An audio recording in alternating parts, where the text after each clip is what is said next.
If you want to use memory card with POCO X8 Pro, you can of course do this, but not in this way that you are looking for probably.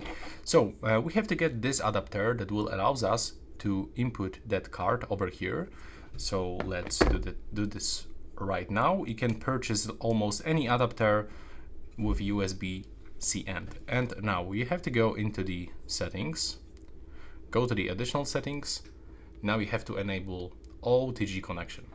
Then you will have to connect card reader into your USB-C port. And now when you open notifications, you should find this information about the USB drive.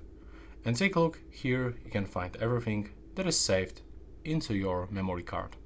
So now you can move some files, or you can just simply receive them from your phone.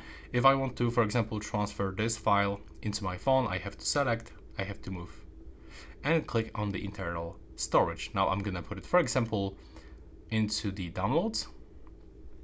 There we go. And right now, when I'm gonna open my file manager or gallery, for example, this should be also available in the gallery. There we go.